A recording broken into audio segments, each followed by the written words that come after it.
Hi, welcome to this week's episode of Nerdy Neighbors with Yeah, your yeah. hosts, India.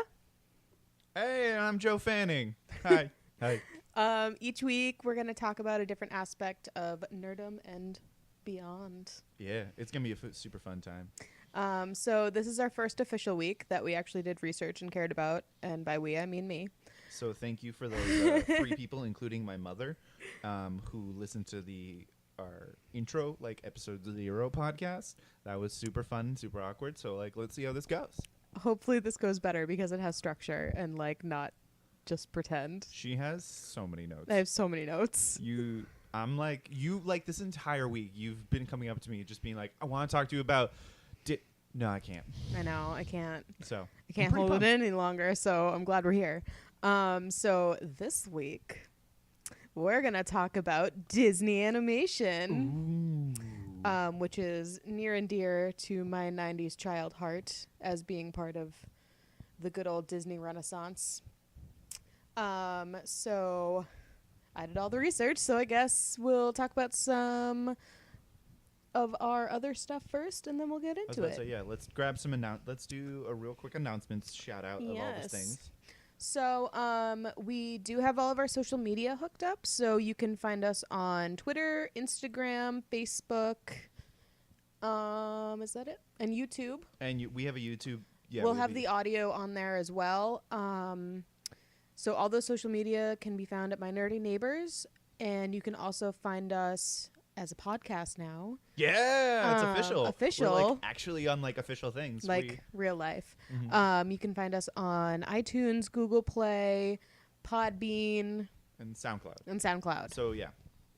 So that's what we have so far. We might add others, not sure, but that's pretty much we're in the work. We're in the works. We're chatting and we're doing some stuff, trying to figure out if we can get you as many places as we can. Yeah. Also, if you're listening to this, please spread the word. Please let everybody know about My Nerdy Neighbors and all that good stuff. Because the more people that listen to it, the more we're gonna do this, and the more time we're gonna have fun with this stuff. So. Because I think it's really fun. Because I'm, as we know, doing a podcast called My Nerdy Neighbors. I'm a huge nerd, and I like to do research. Wow. As you'll soon find out.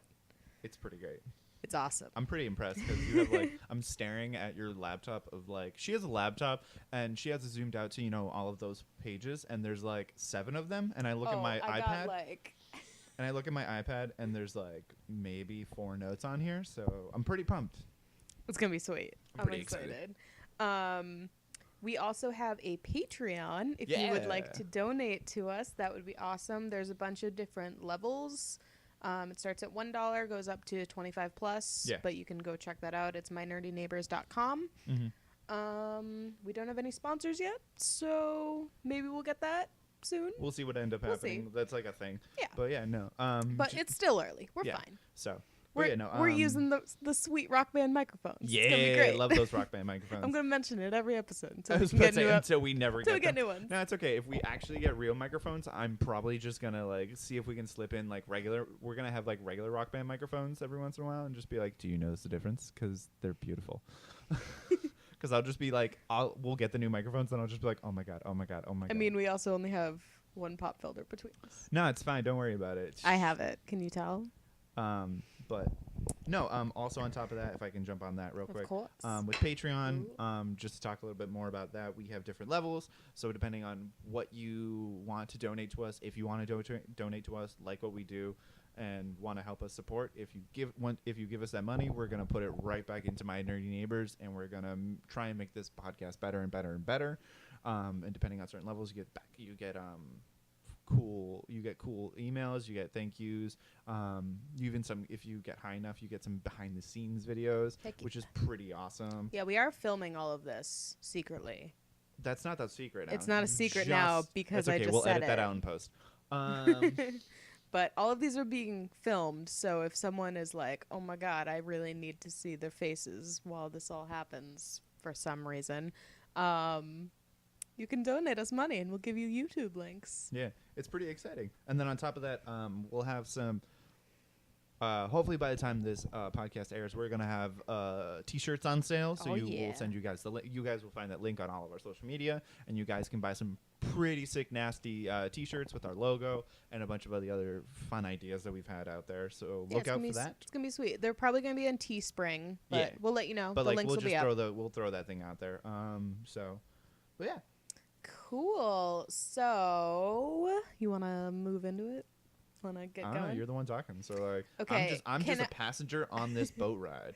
All right. Can I first ask you what you do know about Disney Animation Studios? I would, like a child of the 90s.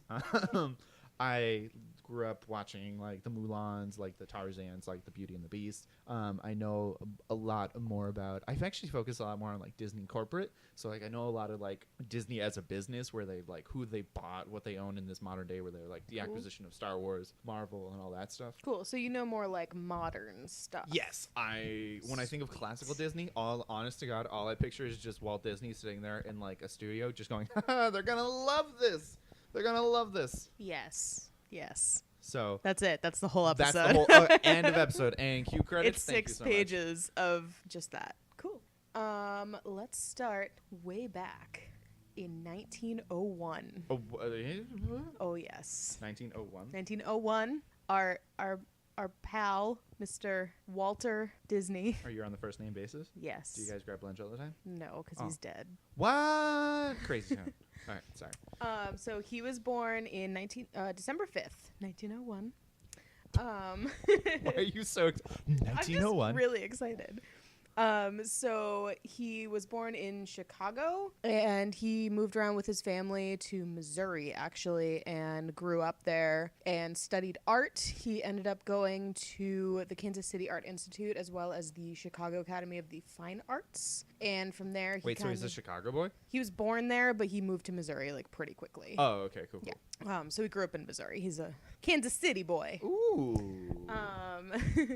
So there he started working as a commercial illustrator, and that's where he kind of met all of his main guys who started working with him right off, who were Iworks. What a name. Like UB is his name. Wait, that's a person's name? Yes. Wait, like that's an actual. It's the early 1900s. So sorry. And Fred Harmon. Fred Harmon. Is that like, is he the discovery of, did he discover eHarmony? eHarmony? No. No. I'm very upset now. Is he related to Dan Harmon? I don't know. Ooh. So I'm gonna Google that up. He met those two guys, and they actually started working together. They created Newman's Laugh-O-Grams. Newman's Laugh-O-Grams? Yes, which were early cartoons that they did, and they always premiered at the same place, which was Newman's. I believe it's Newman's Cinema or something. Like local. It was named Newman's. Yes. Like a local. It was a local place. Okay. The company didn't last that long. It only lasted like 2 years. Oh. So they went bankrupt. This happens a lot. You'll find out. Disney goes bankrupt many a time before like the 90s. Oh. So they actually stopped working there. Disney moved out to California to be with his brother Roy because he was getting better from tuberculosis. He's one of the few who like actually lived through it for a little bit. That's amazing. I mean, what's it called? The consumption. The consumption. Yes. I just remember now, like I've been recently rewatching Peaky Blinders. Great Netflix show for anyone who watches it. But there's a point where one of just like the side characters is just like coughing in the corner. They're like, and they're like, oh, he's got the consumption. It's and you're not just good. like, Not good like, stuff. nah, it's like death. Yeah, like literally most people died.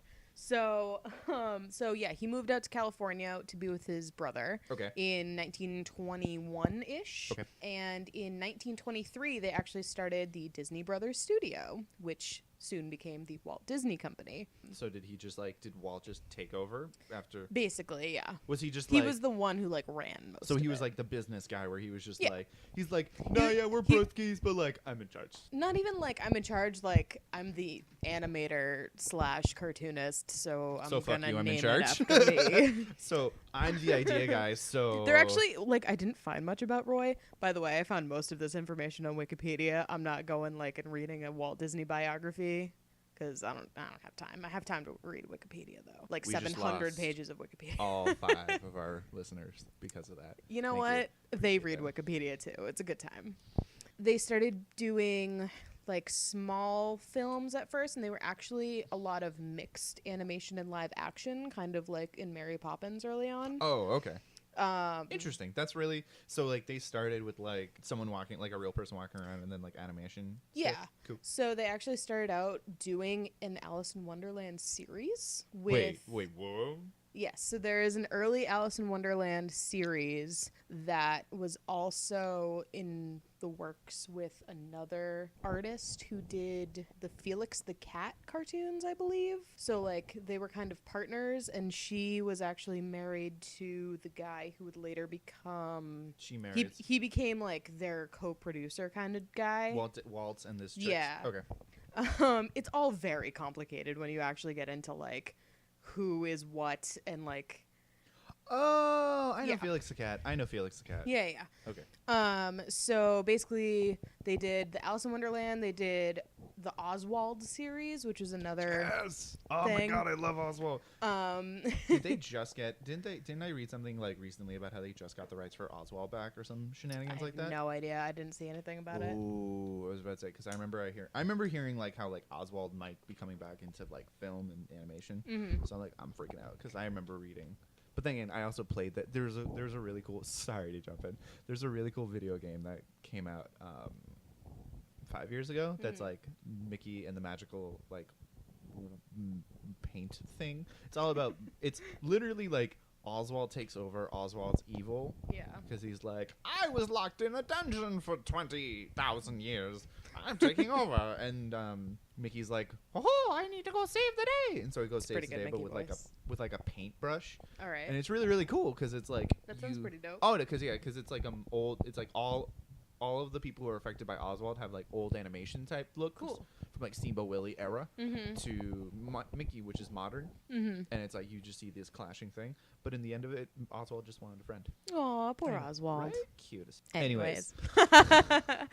So, Mintz was actually, I believe he was the Universal producer also. Like Universal Studios? Yes, Universal Studios. And Disney actually wanted to get a larger fee for helping produce all this stuff that was basically like going towards Universal.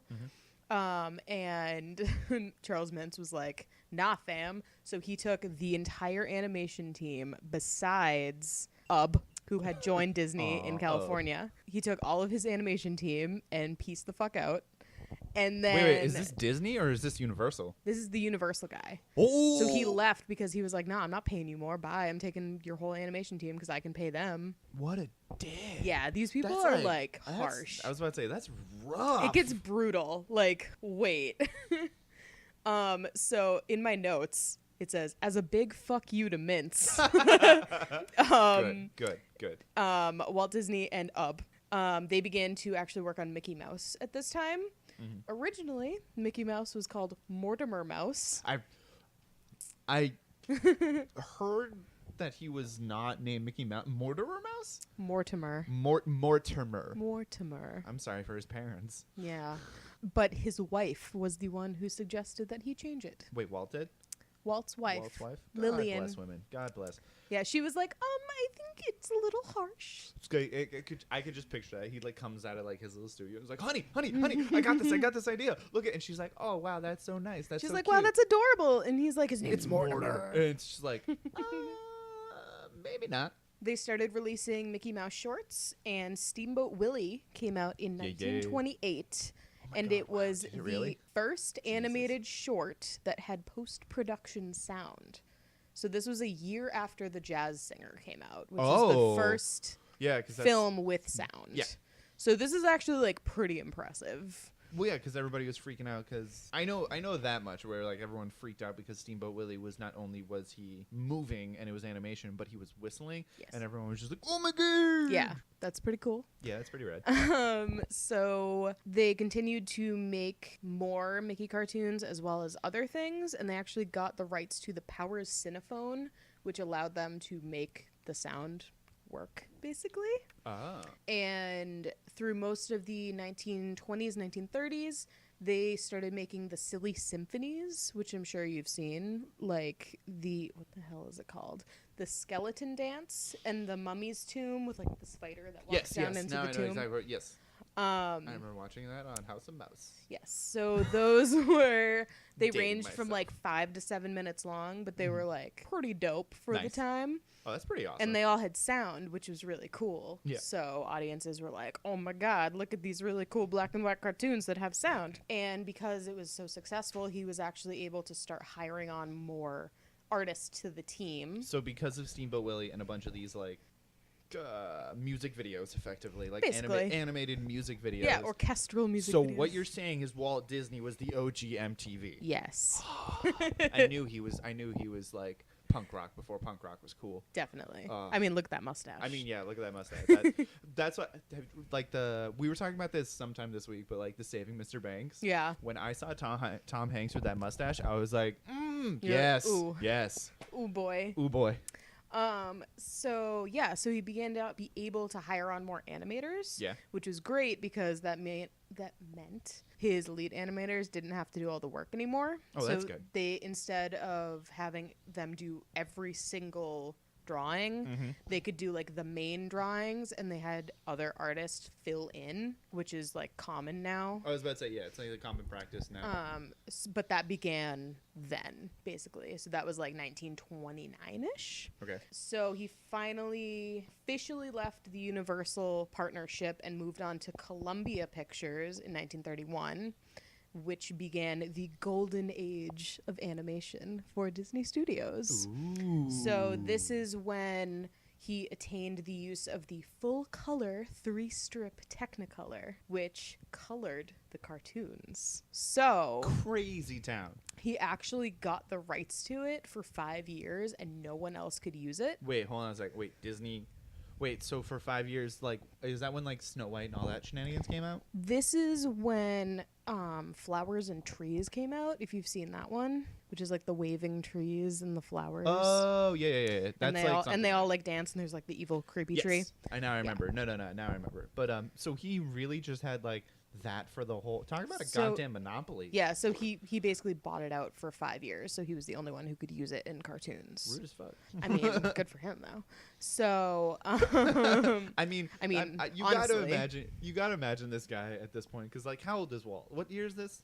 this is around 1932-ish. Wow, he is 1932. a vindictive 30-year-old man. Because at that point, I was about to say, because he got fucked over by all Universal, and they were, because I'm assuming, did he have any real competitors at the time besides No. Universal? Because I was assuming this was like his big fuck you to Universal. Yeah, and they were just basically. like, and he was like, how about this, bitches? Yeah, basically. Nice. So Flowers and Trees actually won him his first Oscar. Oh, that's Competitive Oscar, because the same year he actually got an honorary Oscar for actually creating Mickey Mouse. Awesome. Really? Yes. Oh.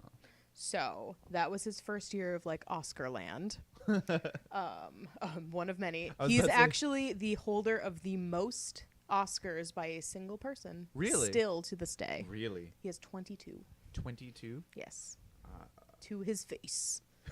Technically, he has 29 because when Snow White won the Oscar, For I believe it was sound. okay. Sorry, when you say the Oscar, I immediately He won a Oscar for Snow White. Okay. It might have been Best Animated Feature. Probably. I don't remember right now. There's so much information. And when they gave him his Oscar, they gave him 7 tiny little Oscars to go along with it. And it's really adorable. That's wonderful. We need to find a. I have a picture. I was about to say, we'll actually yeah. let me like show you this really quick if I can find it. We need to post that. Yeah, it's going up. Photo. It's him and Shirley Temple. What? I think she gave That's him. Amazing. That's adorable. It's adorable. Cute. Look at the tiny little ones. They're itty bitty. They're little dwarfs. God, that's so cute. I know, right? So I think she was the presenter, and he got all them. That's really cute, actually. Yeah. So, anyways, before Snow White, he also did The Three Little Pigs, which also won an Oscar for animated short. That was the year after. And at this point, the animation studio actually had like 200 plus people working there. Casual. So they were we went still from, like, releasing 4 to like 200. Yeah. in like 3 years. Oh my God. We're good. That could have been a massive tragedy, everybody. Don't worry about it. Everything's fine. You need to move your coffee. You need to hold. hold it. I'm gonna hold my coffee. You're attached to like 700 wires. Things that happen when you have to mix, record, Oh my and God. perform in your own podcast. You're great. Love it. Where was I? Oh yeah, so he got all these new animators, and they were all working on like the classic Mickey Mouse, Donald Duck, Goofy, those cartoons, as well as these new like longer ones. Yeah. And because they had color, they also needed all the people to work on the color stuff. So they actually developed the story department at this time, which was the first storyboarding group ever for a movie. So he He invented the storyboard. Oh. With his story people. With his story. His story people, his story people. His that's writers. That's actually really rad, because if you think about it from like a film perspective, like storyboarding is that's so cool. It's such a big thing now. It's so cool because it's like, because I was about to say, every single backstage or every single time, every single like behind the scenes film, or like even when I've worked on a few like short films or things like that, you always start with a storyboard when the director is always trying to figure out what's going on. Yep. He always works with the storyboard artist. Yep. That's so rad. But like it was so useful for this because they needed to know what they were going to animate before they like jumped into it. So obviously this is like the best thing for it to start with. And he had the team to do it now, and he was super into like the 3,000 people. The 3 billion people. Disney actually hired. They actually hired the world in 1932. Good. But yeah, so he finally had a storyboard team. And boop, where am I? Oh yeah, they started working on Snow White. So it actually took them 5 years to develop Snow White. Like a 5-year, like from the very beginning. Like well, I can imagine. They started in 1934 and it was released in 1939. Ah, perfect. So it went 3 times over budget. And it took 5 years, and all of the critics. Musical?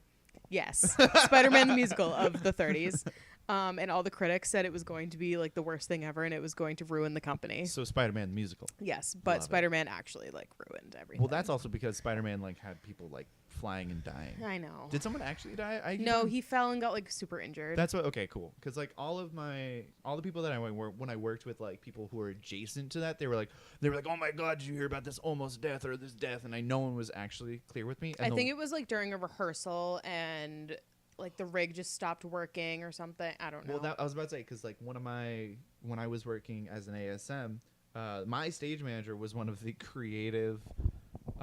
What was the title that she used to like kind of like sidestep herself? She was like one of the creative consultants on Spider-Man the musical. Okay. And I was like, so how was it? Because this was a year after it closed. Mm-hmm. And like I just got out of undergrad and I was super excited to be like working in theater, and like it was a great time.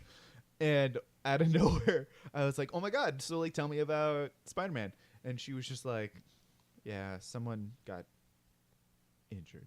And I was like, what do you mean? Like, can we talk about this? Like, I just want to, I'm like, because I'm an inherently curious person. So like sometimes social cues just go woo out the window for me. Yeah. So it's like, but no, so it's like she was asking me, I was like, so what actually happened? And all I got was just like, bad news bears. And I was like, all right, cool. Yikes. Anyways, sorry about that tangent. Yes, everyone thought it was going to be the Spider-Man the musical of the 1930s. However, during this production period, they actually developed the multiplane camera technique, which, if you've seen Snow White or the beginning of Bambi, when they're like panning across the forest and it looks like it has depth to it, that's what the multiplane camera technique does.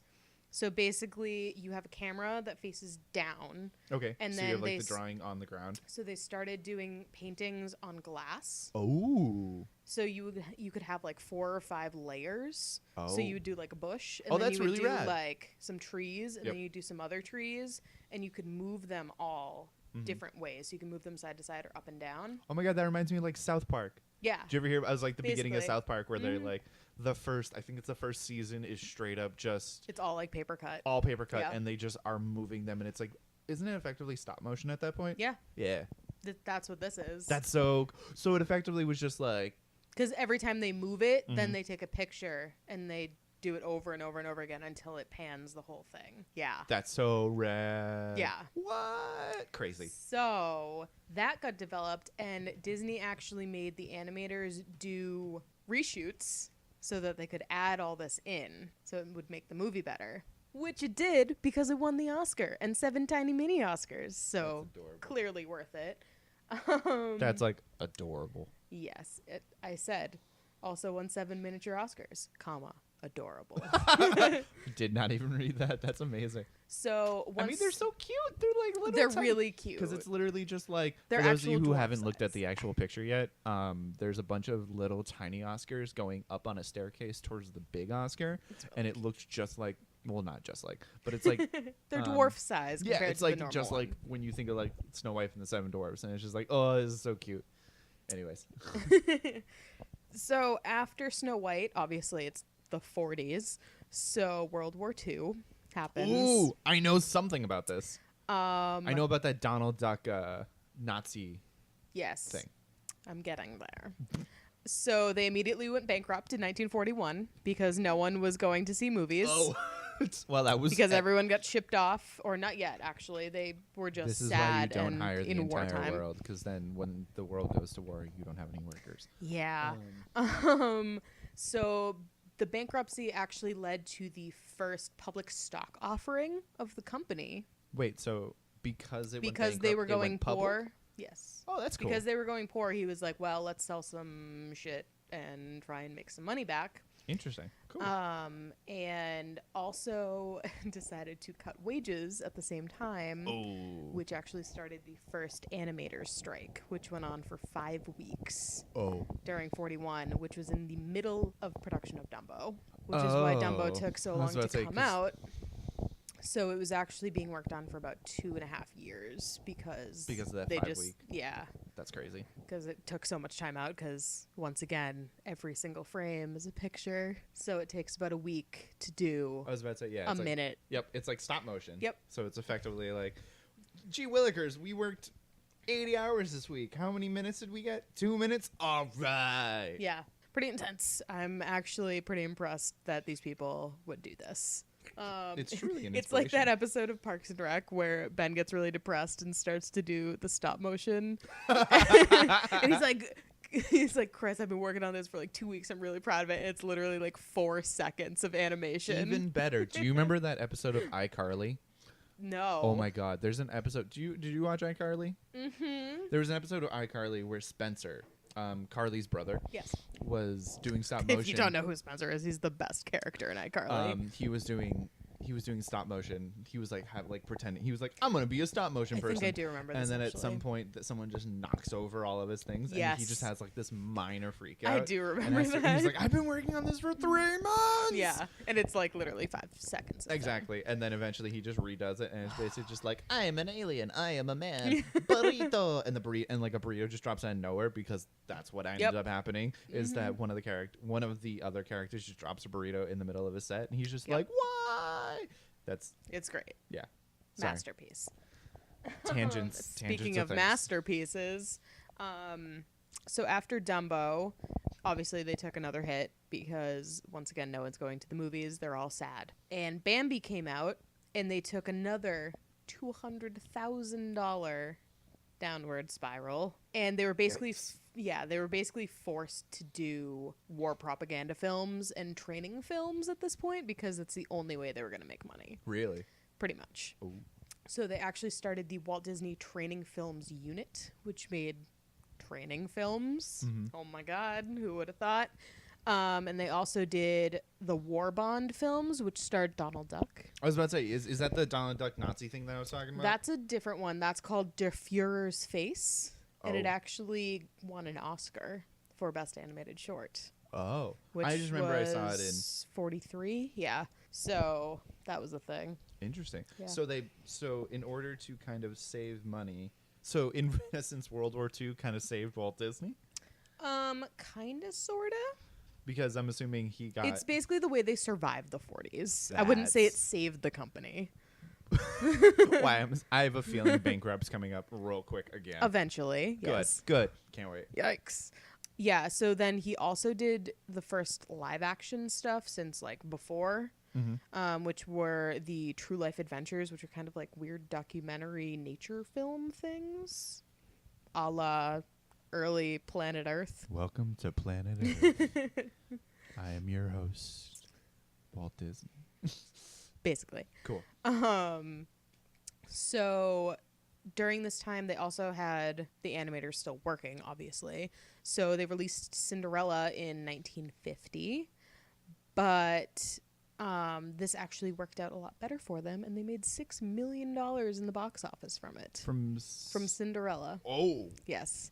So it was basically the biggest grossing thing they had done for a while, which was nice. I was about to say, yeah, that must have been like really but of nice. course, like all the debt they were in, they still needed to like do more stuff. Yeah, exactly.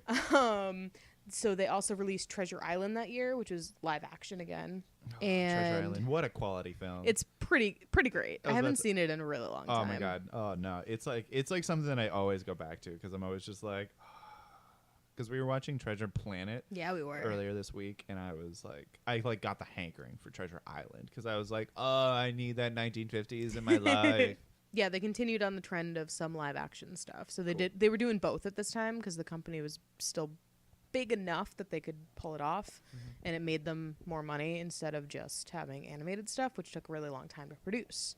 So they also released Robin Hood and His Merry Men, which is not the Fox one.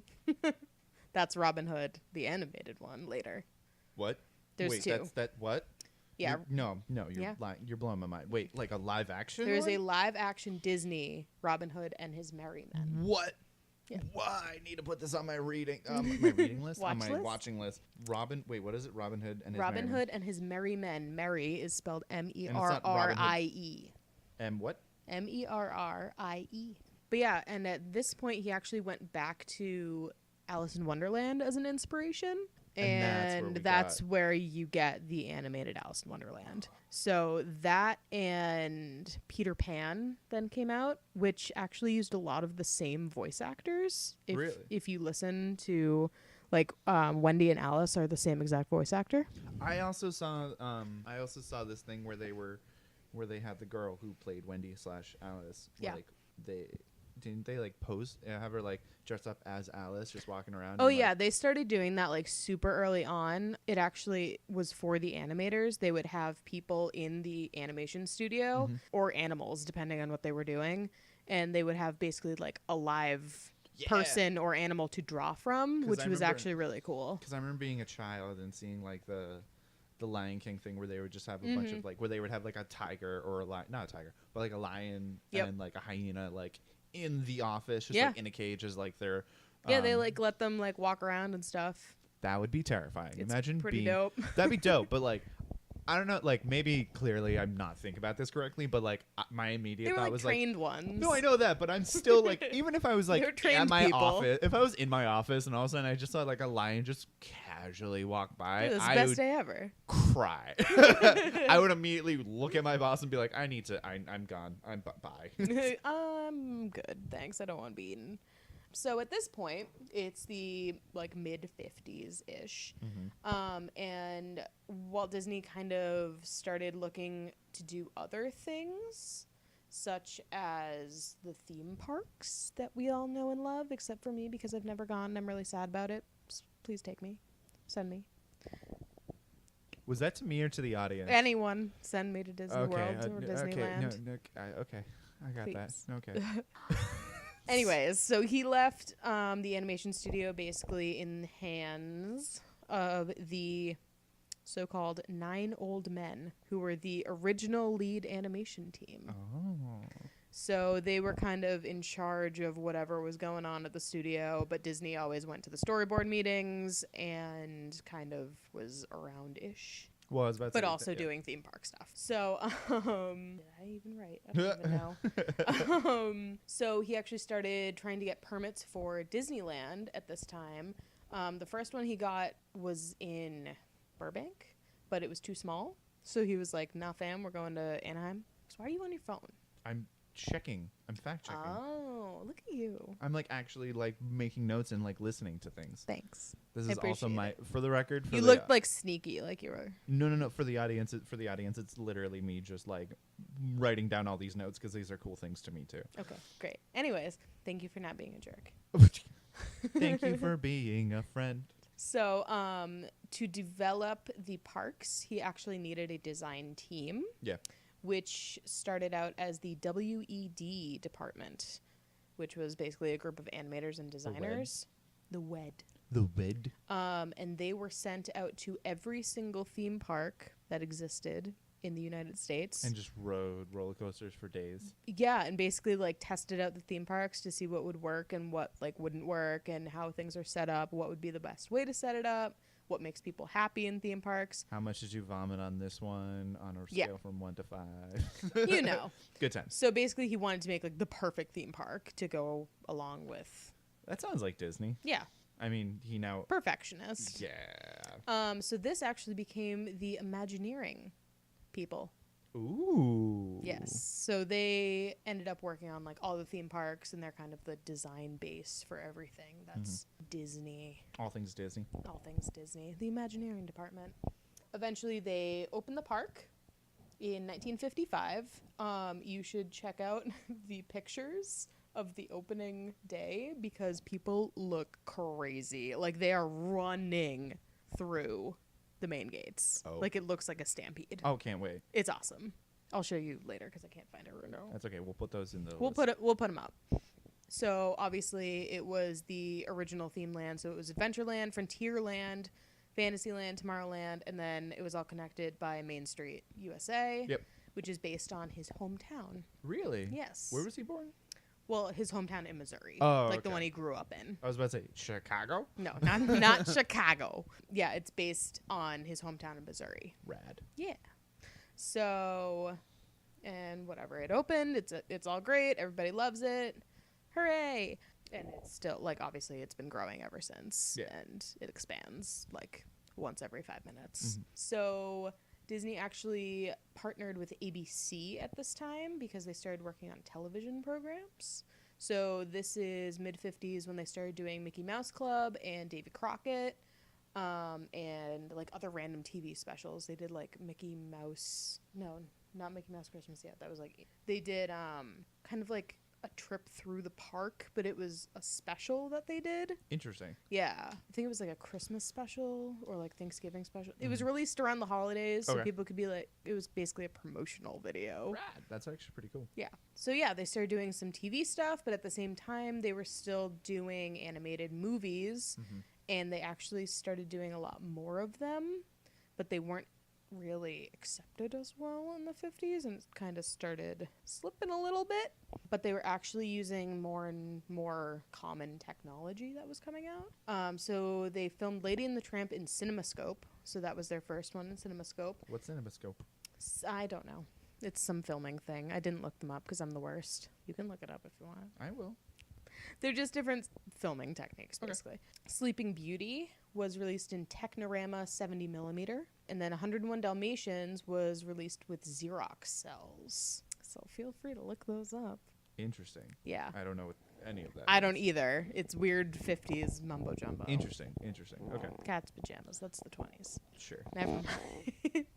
So, going through the 50s, early 60s, and then we get to Mary Poppins, which again went back to the classic let's mix animation with live action, but they also had the multi-camera thing, so they got depth to it, and it actually looked like they were immersed in the world rather than like What? Just cutting Dick Van- I was between about both. to say, yeah. Oh God, I love. Mary So Poppins. Mary Poppins was actually the best release for the company since Cinderella at this time. With Dick Van Dyke's horrendous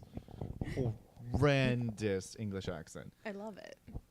Oh, the crocky, hey, you gonna go But do he's the- my favorite, Joe. He is the favorite, but like god awful. I love know. Dick Van Dyke. Love him to death. He Well, is that yeah, but that was a big reason why P.L. Travers, played by we totally remembered her name last night, and I'm not remembering it right now. Who are you talking about? In Saving Mr. Banks. Oh, you talking about Emma Thompson? Emma Thompson. You got it. Yeah, I called her Emma Watson yesterday. Yeah, and then I corrected you, and now I forgot because my brain is gone. Yeah, P.L. Travers, who was the original author of the books, actually hated the idea of making it into a movie. Mm-hmm.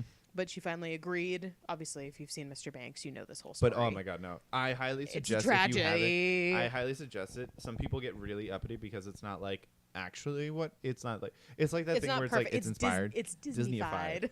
But it's really good. Like it's like Yeah. pretty. It's pretty heartening and pretty like oh. I cried a lot. Of course you do. I did. You cry a lot about a lot of things. I know, but that one was like really heartbreaking. I know. I understand. Anyways, so she still hated it after it was released, and she was like, "Nah, fam, you're not getting any more of my books." You mean she didn't cry like she did in the movie? She might have cried. I don't know. Well, no, she cried in the movie because she was so excited about it, and it was like, oh my god, he's coming to life on, or like she is coming to life on screen, and like.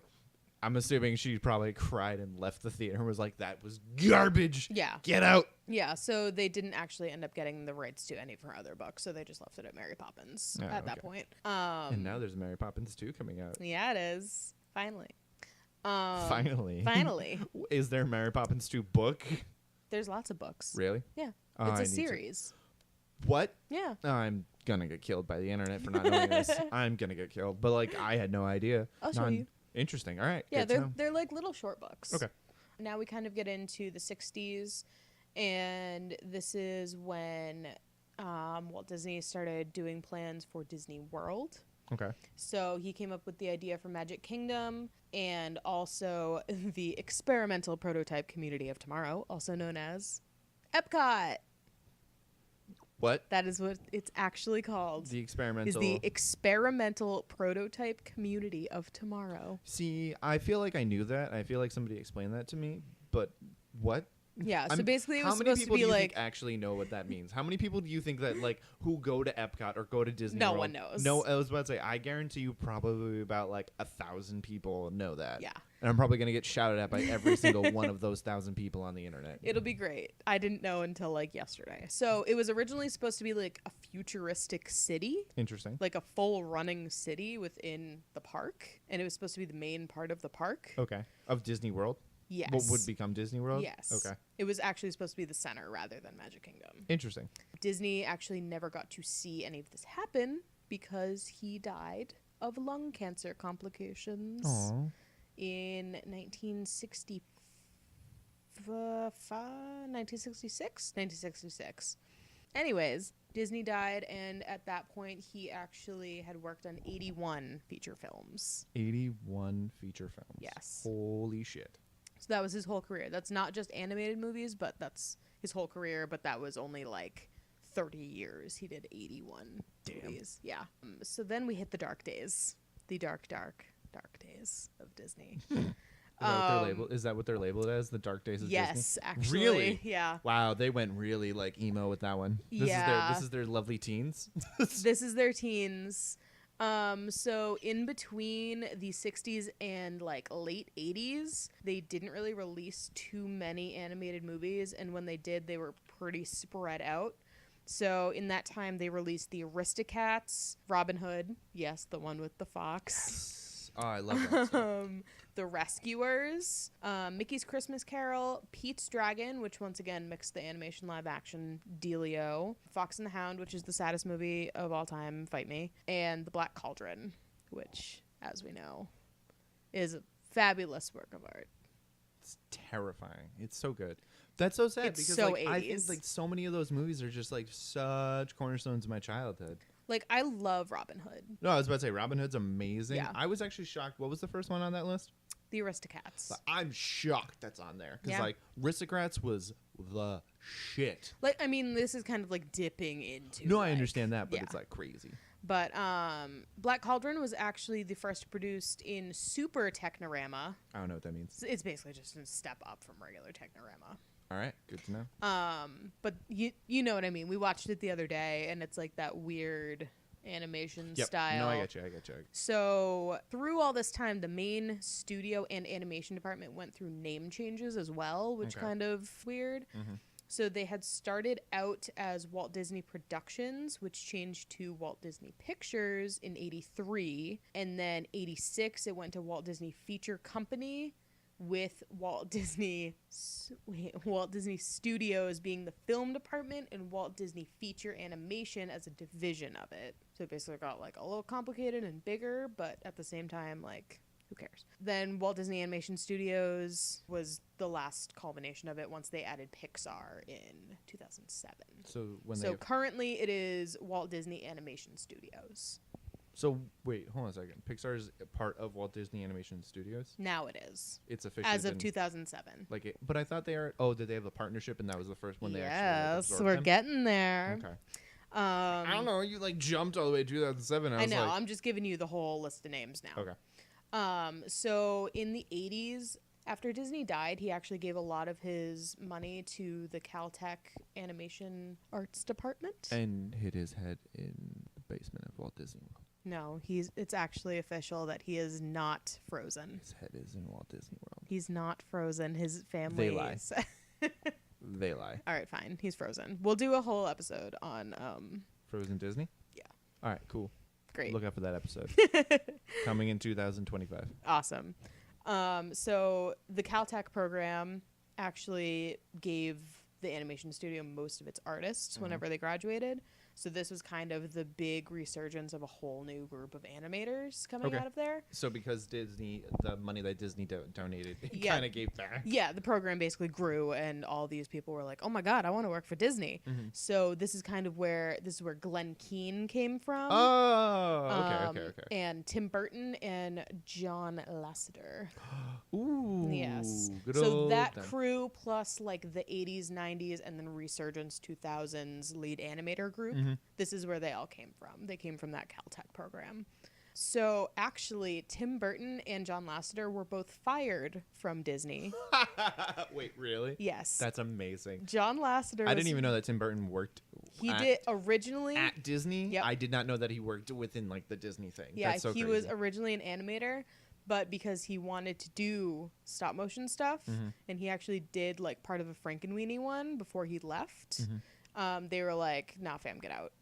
And he was like, "Okay, bye." And then John Lasseter actually was fired for doing tests with computer animation. Ooh, that's hysterical. So instead of doing, they're like, nah, we're doing 2D, and he's like, "But guys, let's play with the computers." And he's like, they're like, "No, leave." Yeah, and they're like, "Get out. We only do classic animation." Hold on a second. So they fired Tim Burton from because he was doing creepy animations.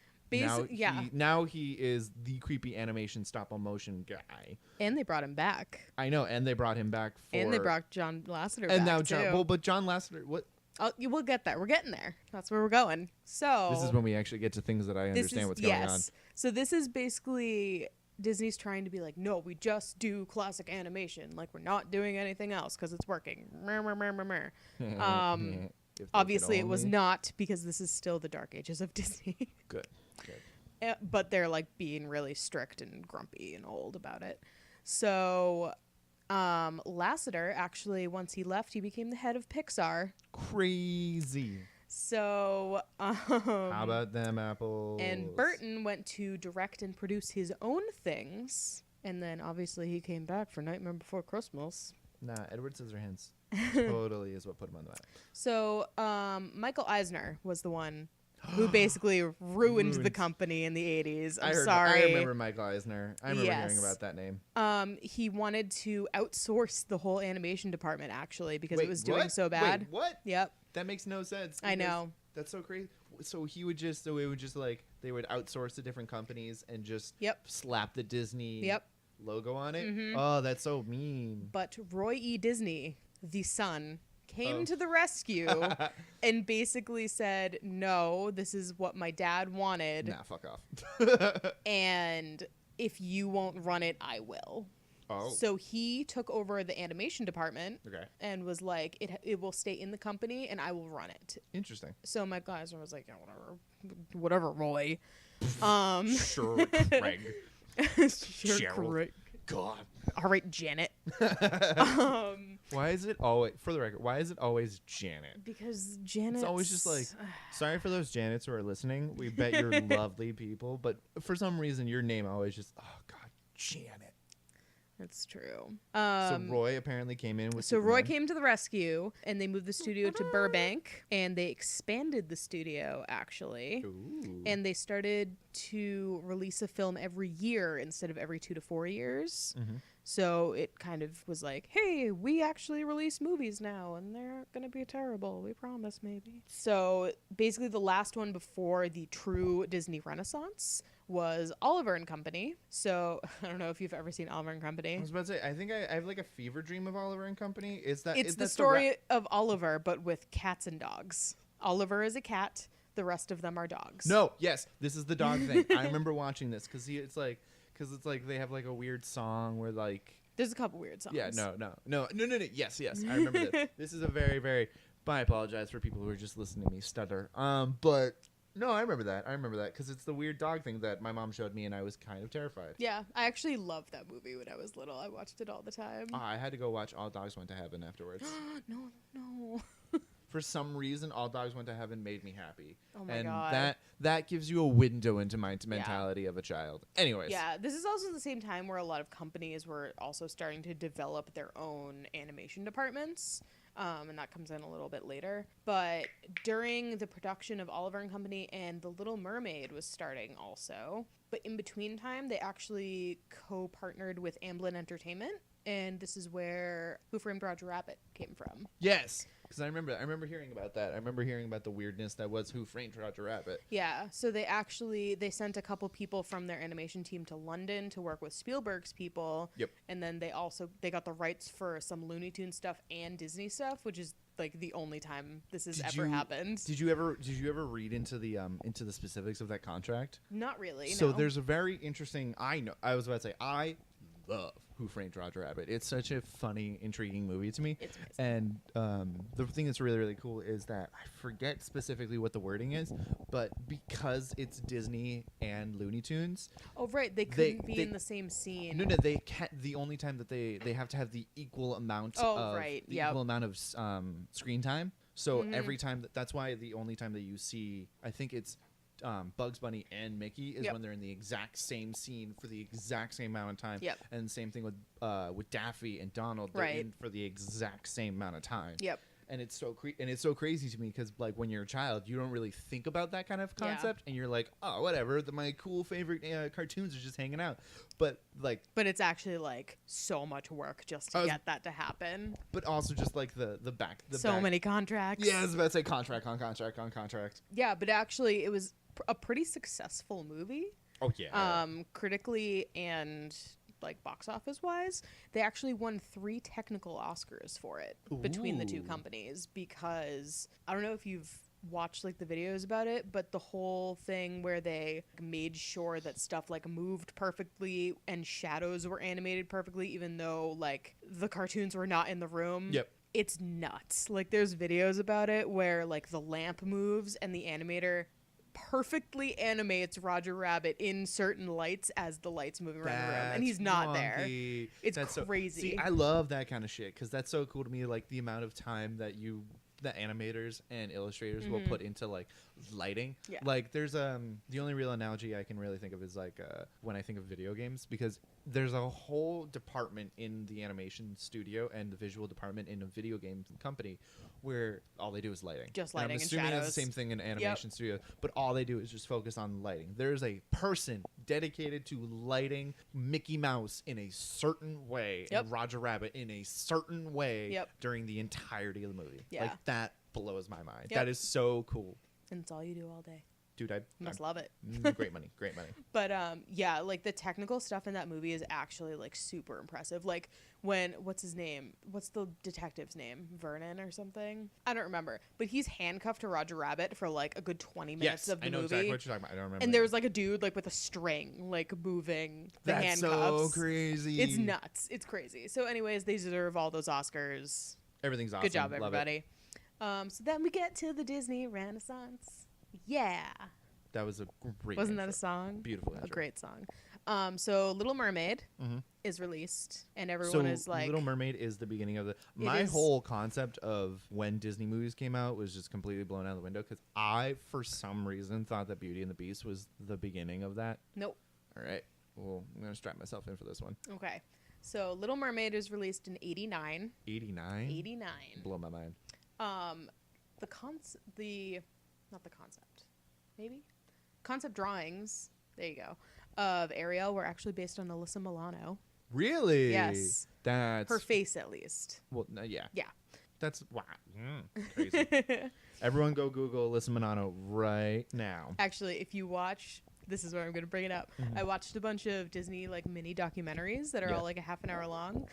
And in each one, they have usually a person from the movie, like a voice actor, like talk about the movie basically. Yeah. And the Little Mermaid one is literally Alyssa Milano on a beach talking about the Little Mermaid. That's amazing. They're great. They're just called like the making of whatever movie. The making of. And they're all like half an hour this. long. They're actually really cool. That's actually really, really awesome. Yeah. And it That's goes into rad. like the animation of it and like what things are based off of and like random little facts. It's pretty dope. Highly suggested. Highly suggest. So they also actually built their second studio at this time in Florida at the Disney MGM Mhm. land, which they also had animators working on different stuff there at the same time, which is how they released so many movies in a row. Yeah. So Little Mermaid was the biggest success in years, basically. Like Since like Mary Poppins Ooh. levels. And it won 2 Oscars for Best Song, Best Score. And this kind of continued through the Disney Renaissance because they got so many well-known Broadway and like very big pop stars like Elton John, Tim Rice, that Like this is that when crew. Yeah, like the Alan Menkins and all that. and like Just Hans Zimmer and like I Yeah. completely forgot that Hans Zimmer did He did the Lion music King. for Lion King because I immediately was just like, oh my god, it's Elton John. I was like, Elton John wrote all this, and then all of a sudden I just see when you look at the soundtrack. that's dope crew for Lion King. Right? Yeah. Little Mermaid was the first to actually use computer animation production system, also known as CAPS. So it was the first Disney movie to actually have computer animation in it. Really? Yes. Really? Yes. That's intriguing. That's Mhm. really, really interesting. Cause Which is interesting that that's where the Renaissance starts. yeah, I was about to say, yeah, it's really funny to me that because immediately when we talk about like who's the Iger guy, The what? the Pixar guy. Oh, Lasseter? Yeah, Yeah. Lasseter, John Lasseter gets fired for that, and then the main reason why like the Disney Renaissance comes back is solely because, well, not solely, but like part of it is because of that, and then we continue on to late 2000 or now. Oh, let me tell you, this animation Yeah, was developed by the Pixar company, run by John Lasseter. It all comes back in full circle. So basically this just added the element of digital painting and the addition of composite techniques that made it a lot easier to quickly animate stuff. interesting. And quickly paint it in a computer rather than by hand, which takes a lot longer. Yeah. Even though they're like chunky 80s computers still at this time, like it's still faster love than me by some. hand. So then The Rescuers Down Under Yes. is the first Disney sequel. really? Yes. That is crazy. Well, wait, I was about to say, is that really the first Disney sequel? First Disney sequel, Then the rest of them just go to 1990. Disney Channel. Not all of them. Most of them. No.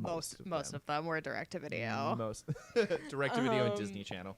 Yeah, basically. And that used the cap system to do the entire movie. That Really? was the first one to do the whole movie digitally, Interesting. at least like painting wise. So and stuff. so they had to do so that was the first ever that they actually like didn't hand draw anything. It was all on computer. Yep. Crazy town. So they had the London studio still from Roger Rabbit, and that's where they started doing Beauty and the Beast during this time. So Okay. they were kind of working on like Goofy Movie in Florida, Beauty and the Beast over in London, and then they were doing Little Mermaid over in California. Interesting. So Goofy Movie was released at some point. I don't remember. It's a classic to my soul. I love a Goofy movie. We listened to the whole soundtrack in the car the other day. Eye to Eye, a classic song. I was about to say, a classic among everyone. So the London studio actually got closed down at this point, and Beauty and the Beast production got moved to Burbank. which then it proceeded to get roided right in every single section of it. I mean, are you kidding me? That movie is amazing. Beauty and the Beast is the most commercial and critical success of anything Disney had ever done up to this point. Yep. I believe that 100%. It was nominated for 6 Oscars, including Best Picture in general, not animated. Yeah. Which had never been done. And it won for Best Song and Score once again. So this is basically where Disney was like, okay, we have a good formula. We know what we're doing. Let's basically just like rinse, repeat. It's going to be great. Yeah, exactly. So they kept bringing in the big like Broadway type musical stuff. And they also basically were working on like musical comedies, essentially, because it's what people like. Who doesn't like a good musical comedy? So basically they used that for like 10 years. So at this point, it's 1992, and they start doing Aladdin and the Lion King. Aladdin, the animation for Aladdin himself, is based on MC Hammer. Is it really? And Tom Cruise's face. You're welcome. Wait, I'm glad really? you all wanted this. Are you this. serious? Yes. Are you serious? What? Tom Cruise's face on MC Hammer's pants is Aladdin. That's amazing. That's crazy. That's so weird. That is so weird to me, the fact that like they will take Like that's the time frame also. Yeah, I was about to say that was And actually Jasmine's animation was based on the animator's sister. Another fun fact. interesting. Yeah. What else? Oh, Lion King actually became the highest grossing traditional animated movie. Yeah. And it Lion King, still some stays soft- that way. Lion King, it's still there. It still stays that Lion way. King, some quality stuff. And because it was so commercially successful, that's where a lot of the merchandising started. Like, it had obviously been a thing before, but this is where it became like a big When thing. they actually like started like sending out the merchandise and like really starting Like to push. in like general stores, not just like at Disneyland, Interesting. Disney World. They did the McDonald's partnerships and stuff like that starting in around like interesting. late 80s, like when 90s. like that is when like the McDonald's toys of all Yep. the things. Interesting. So they had like the little stuffed lions. I had a couple of them, you know. They actually also started to be able to hire more famous actors, which they started around Aladdin with like Robin Williams. And then Lion King was obviously like everyone was famous. Another Right. fun fact about the Lion King, James Earl Jones and the actress who played Sarabi, who's the mom, Yes. were also married in Out of Africa, I believe. Oh, They're like they're that- like wait, the king and Are queen. you talking about that wonderful Tim Allen movie? No, what? Or was I thinking of Jungle? Jungle the Jungle? Jungle the Jungle. Ah. Maybe it's not Out of pulling Africa. this out I of- forget. Are you coming to America? Coming to America? The one with Eddie Murphy? Maybe. Where, Maybe like, it's Coming to America. it's the African prince who just. It's is not kind Out of Africa. That's the sad one. Yeah, no, you're thinking about Coming to America. I think it's Coming to America. He has like the rat tail, and he's just like, I am Yeah. coming to America, and Yeah. it's just like everyone's like, you don't know what it's like there, and then he just Yeah. yeah. But okay. they were also married in that movie. cute. So cute. Bop-a-doo, bop-a-boo. Oh, yeah. So they also grew again, and the flagship studio divided into 2. So they had 2 studios in California as well as the Florida one at this point. Mhm. So then Disney Movie Tunes was also developed at this point, which was taking care of all of the Disney TV shows that started, like the Aladdin spin-off TV show, the Lion King spin-off TV show. Which are both quality. They're things. amazing. I was about to say that was like my that was like the That was beginning. like actually my childhood at this point. That was some oh god. So many fond memories of that stuff. Oh my god. It's good stuff. They Timon also, and Pumbaa. yeah, Timon and Pumbaa TV show forever. love it. They also handled a lot of the straight-to-video sequels, as we talked about Oh my a god, little straight to earlier. video. If you have not, please at least educate yourself and watch one of the Disney straight to video. The movies. first one they made was Return of Jafar. That is quality. I will fight someone to the death. The Aladdin sequels are quality. They're Every actually really good. Like the 100, what is it called? Like the 44 Thieves or whatever it is. King of Thieves. Is it King of Thieves? Yeah. Okay, because it's based off of the Aladdin King of Thieves, yeah. but it's based off, But I it's, mean, they're all based off but the like- Arabian Nights. Yes, but those 3 are just like fucking quality They're great. right there. Aladdin Marathon. Yeah. Let's go. All right, let's go. All right, everyone, join us at our house for Aladdin Marathon next week. Thanks. Yeah. Now we're getting into like 1994 territory, and here's good old John Lasseter to the rescue with a partnership from Pixar. So Pixar says, okay, fine. We made your like digital animation stuff. How about we do a partnership? And Disney Company is like, yeah, man, how many movies do we get? And he's like, 5. So How long did that last? So they make Toy Story, which is amazing, obviously. Oh my god, it's so good. And that was like the first like early CGI. Yeah, I was about to say, wasn't that like not like the OG? Not the OG, but like the best like wide release one, basically, because of the partnership.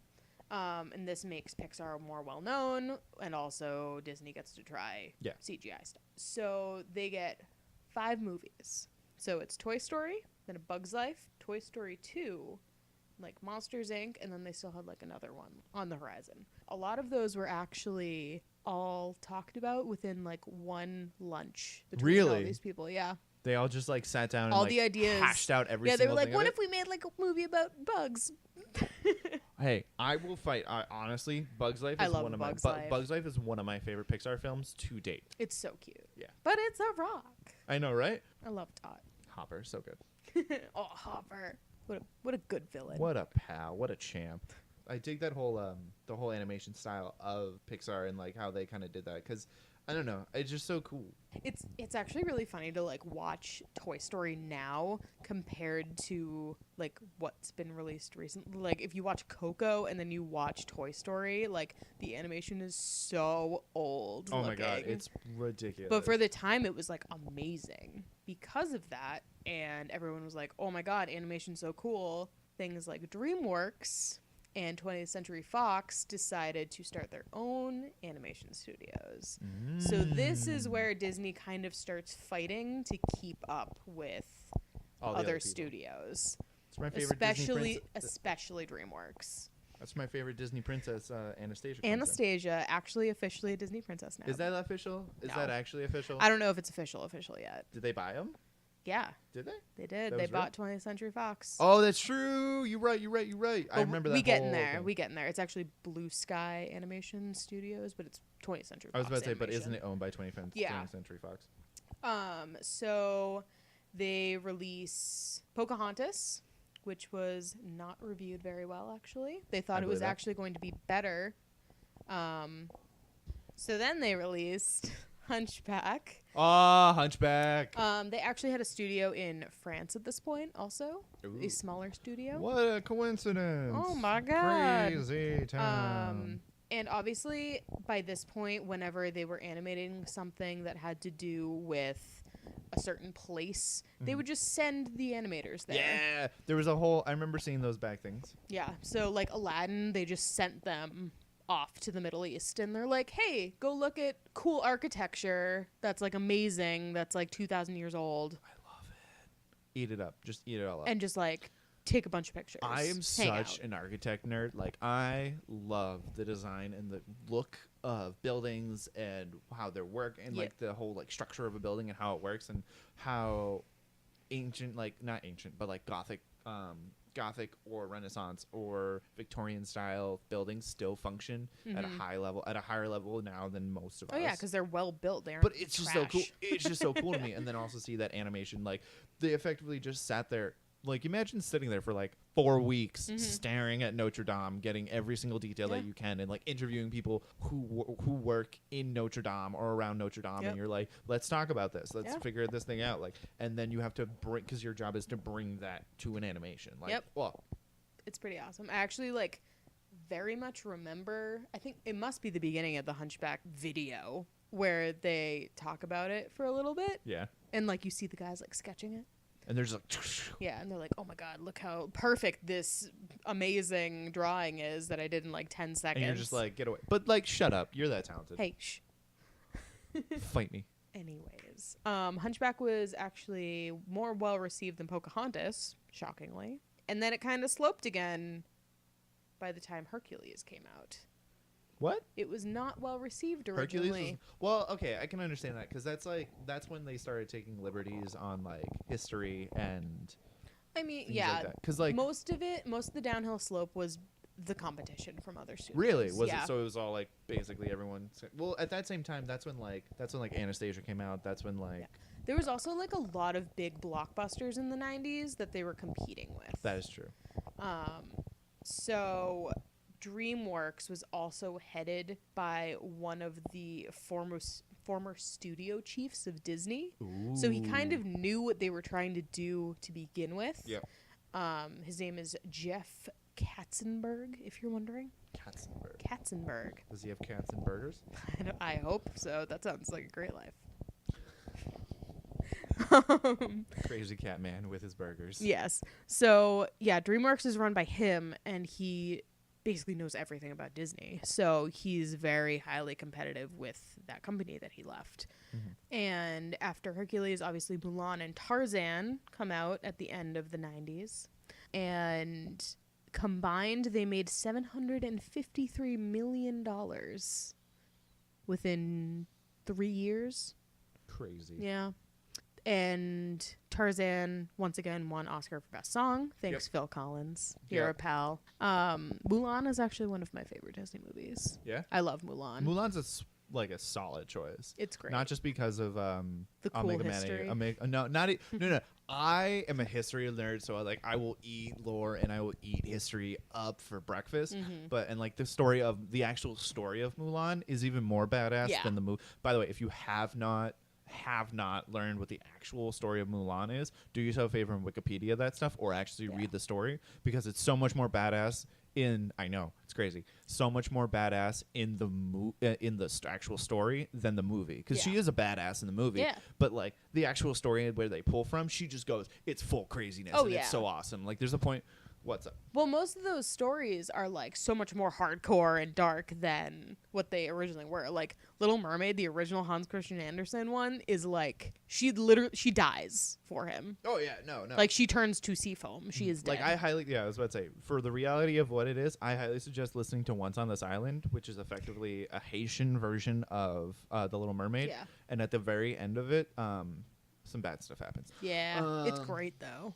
Oh, yeah. Also, during this time, they were starting to release the Broadway versions of stuff. Yeah, so they did. Because didn't Lion King come out in 94? The movie came out in 94. I believe the musical was 1 or 2 years later. It was really fast. No, it was like, because it's been on Broadway for 15 years. I think they just celebrated their 15-year anniversary, which is like ridiculous. Yeah. So Lion King and Beauty and the Beast both got very quickly turned into musicals. And I believe that was also handled by the Movie Tunes studio for a while. The Broadway musical stuff? Yeah, that's another thing. Don't they have like their own thing now? Aren't they like their whole like Oh Broadway, yeah, now it's just like Broadway Disney? Broadway Disney, basically. Yeah. But I mean, Disney owns almost everything now. It's not literally everything. It owns 80% of ESPN. I know that. I'm fully aware. It also owns like 80%. No, I think it owns like 60 or 70% of Hulu. Yeah. And did you that's why they got all the good movies on there. That's why they got. Oh no, they don't have Treasure Planet anymore. We had to watch the DVD. There was a thing. There was a when they acquired 20th Century Fox, people were freaking out, and people are still freaking out because that's like, I think they own like 40% of the blockbusters that are gonna come out this upcoming year if it goes through. Yep. It's like almost half of the blockbusters that are coming out in 2018 is either a Disney brand from one of their Disney subsidiaries, or I'm so excited. We're getting to the things I know. Or a 20th Century Fox subsidiary. Yep. Whether or not it's owned by 20th Century or it's a independent or it's a intellectual property that is owned by one of them. It's crazy. It's nuts. Crazy to me. Like I said, they own everything. They own my heart. They own a lot of people's hearts. So this is the end of the 90s, and then Yeah. the Secret Lab was created. The Secret Lab. The Secret Lab. The Secret Lab released one movie, which was Dinosaur in 2000. Oh, because what they did was they released a CGI based movie over live action backgrounds. Everything, all the backgrounds in that movie are filmed. What? And then No, I don't believe you. yes, and then they overlaid it with CGI dinosaurs.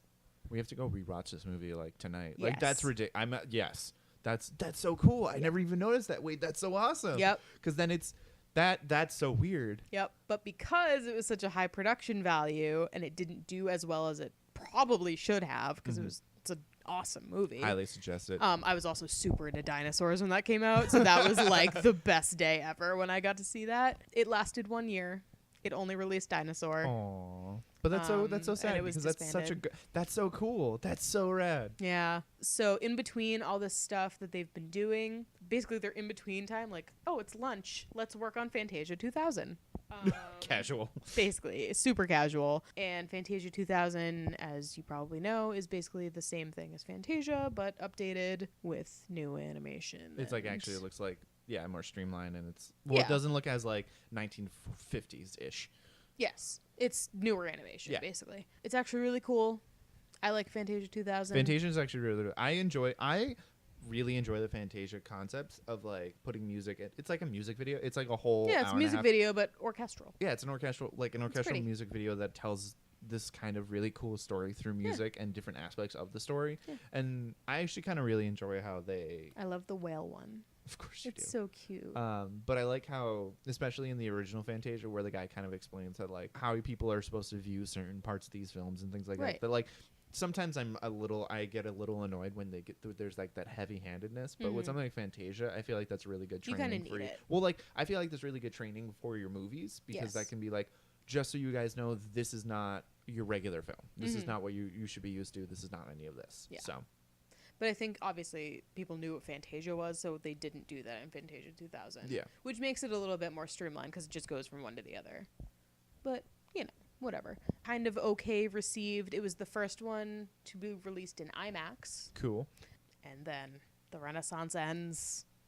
There are lots of pay cuts and layoffs because of the competition. Because as you know, in the early 2000s, Shrek Yeah. and the first Ice Age get What? released. That thing is still kicking. Which overpowered Emperor's New Groove and Atlantis.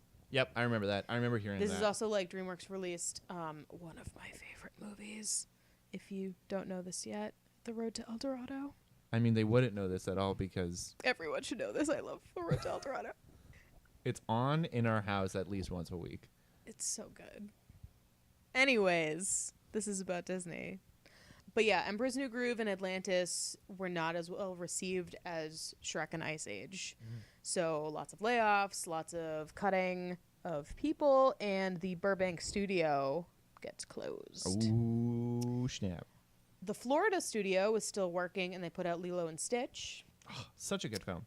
which was actually a big success. So they started work on Brother Bear, which another was great film. not as well. Another ro- great film. Yeah, but people didn't like it as much like when it was first released as it is now. Because like, who doesn't love a good Brother Bear? I saw it for the first time last year, and it's amazing. I cried. Wait, really? Yeah, when you showed it to me. Oh my god, that was the first time? That was the first time I've seen Brother Bear. I'm so proud of myself. It's so good though. I cried. But yeah, because it wasn't released as well, they were like, Florida studio, you're done. So they shut down Florida studio. And at this point, they actually started selling off most of the traditional animation equipment. Really? Yes. And the studio, the animation studio, only had 600 employees left. I did not realize that Disney was in dire straits during my wonderful growing years. Yeah. So they crazy. went from like thousands of employees and animators to 600. Wow, that's Because ridiculous. they closed 2 studios. So this is the weird, like, loophole land.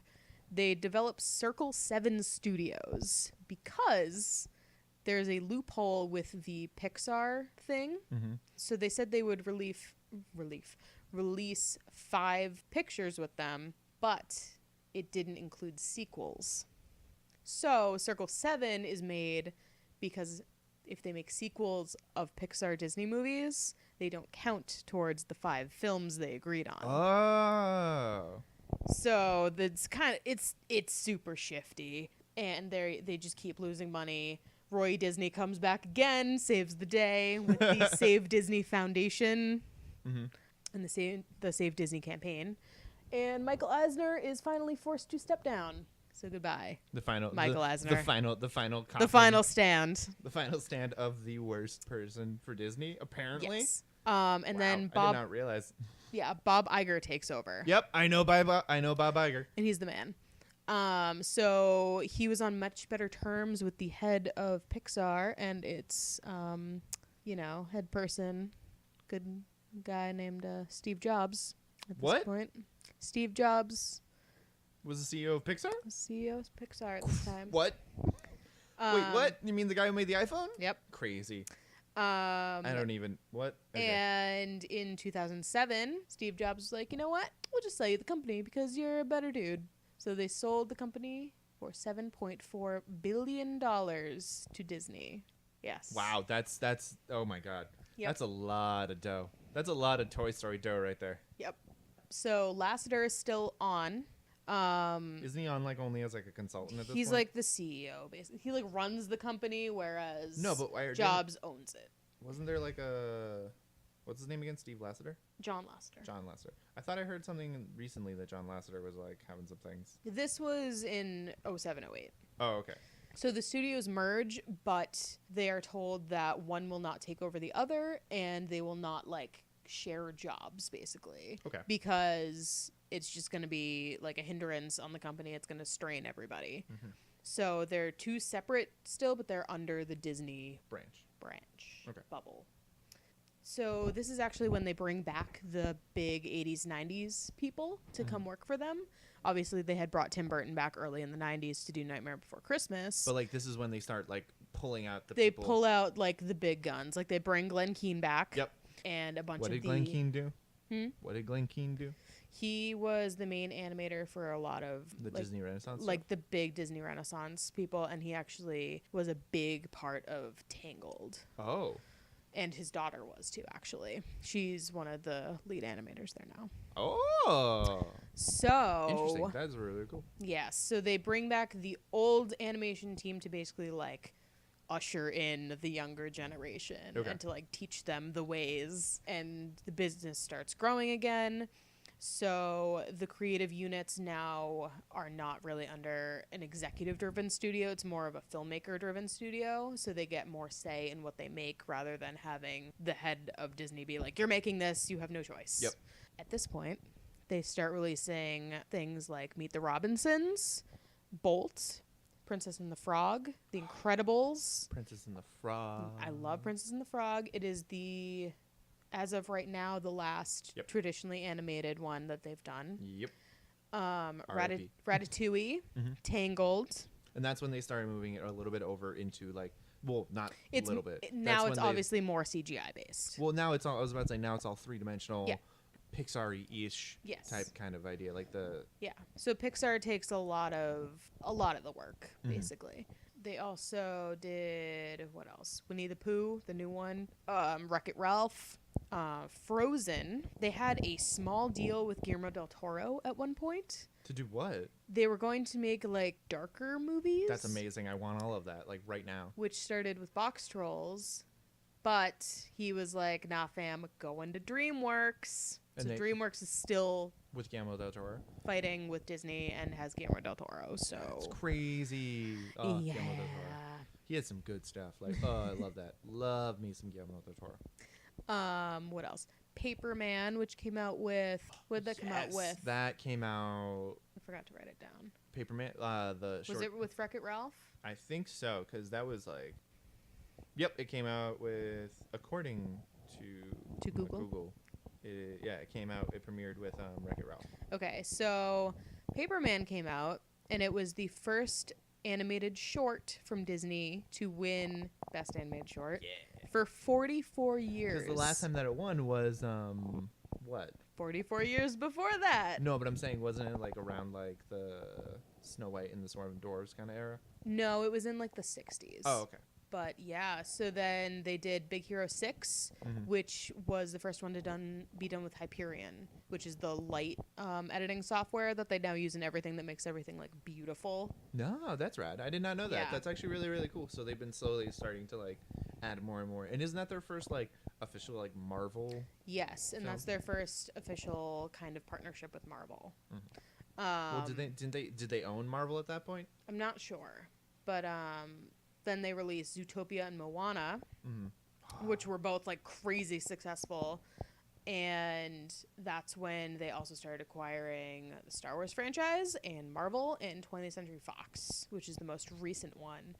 And because of basically the partnership with Pixar, they have won 9 out of the 10 past Best Animated Features at the Oscars. What did they lose to? I don't remember. That's crazy. They lost 1, unless they didn't release a movie that year. No, I definitely remember because they release a movie. At least at one point, Disney, in some respect, releases an animation movie every single time. Well, yeah, that's been their thing since the early 90s. That's why they grew the department so much. Exactly. So they could. That'd be just really funny. 'Cause it's probably like How to Train Your Dragon or something like that. Yeah, probably. No, I could see that. That'd be pretty. But yeah, that's basically the catch up until now. The catch up. Would you like some fun facts? Would you like to tell me some fun facts? I would love to. All right. Okay. Lay 'em on me, girl. All right. You ready? Wall-E is named after Walt Disney. Really? Yes. Ooh, that's actually because his middle initial is E. Yen Sid, the wizard in Fantasia, is Disney backwards. Backwards. Yes, I remember it because I remember. So also based off Disney. Thank you, Kingdom Hearts, for teaching me that one. This is a fun one. The actress who played Lilo in Lilo and Stitch is also the voice of Samara in The Ring. Same actress. Are you serious? Yes. That's creepy. That's so creepy. Now I can't watch Lilo. Never watching Lilo and Stitch again. They have pretty much starting in like the 90s, they started hiding other characters from other films within That's other when ones. They started doing like the whole Disney verse thing. Yeah. So in Little Mermaid, which was basically the first one, Goofy, Mickey, and Donald Duck can be sitting. They're sitting in the audience at like King Triton's thing where he's like, Ariel, and then it cuts to her and she's just like fucking off somewhere being like, I'm just playing with my hair because I'm Ariel and I'm free and I'm 14, I'm an adult. You know what I mean? Totally. And then again in Hunchback, they did, when they do like a really quick pan over, you can see Belle, Pumbaa, and the magic carpet. What? Yep. Where's this? What? In Hunchback, when What? he's like No. looking down at the street, it's literally like 2 seconds. All right, I gotta go find these things. Yep. All right, doing this right after And this. like Hercules, they have like a scar rug. That's awesome. Oh, I know that one because that's And obviously all the Pixar ones have all that mixed in. We'll talk about Pixarverse in a whole episode. It's gonna happening. Be a very long episode of Pixarverse. I can't wait. It's gonna be pretty It's gonna be exciting. amazing. What else? Oh, the parks themselves have Smeltzer devices. Smeltzer devices. Yes. Which, as you walk through the park, change the smell. Really? So Main Street smells like vanilla because it's like homey and nice. And then like over by Pirates of the Caribbean, it smells like salt water in the ocean. Interesting. So Yeah. they They pump smells. The concept of like Walt Disney, and we'll probably talk about Disney parks in another one. Oh, but yeah. like, it's so interesting to me the fact of the matter, like Disney, when he designed these parks, wants everyone to be enveloped in the world. Mm-hmm. Like I know did you know that for a fact that in Magic Kingdom in Disney World, Disney owns the airspace around them, Yeah. so that So they can't have planes. Yep. You're It's so happy there's no planes. No, it's literally no. You like the concept is that you are enveloped in the world Yeah. of Disney, that like nothing breaks it. Yep. Which is like bonkers to me. That's awesome. The castles within the parks are painted in perspective, so they look bigger. Yep, I know that one. I saw that one. Yep. A single frame of Sully from Monsters, Inc. could take up to 12 hours to animate because of all of his fur. Because of all his hair. Yep. Crazy. And this continues into like Tangled, where she has like Yep. 100,000 pieces of hair. What about Brave? Brave is probably Yeah, the Brave worst. is nuts. Like they're crazy, but of course they get better and better. Oh at yeah, it. but that's still insane. Yeah. The roars in The Lion King are actually tigers, not lions, because lions are too quiet. I feel lied to. Lion King was also going to be called King of the Jungle, but then they realized lions don't live in the jungle; they live in the Sahara. The The savannah. Sahara. Oh, this is a fun one.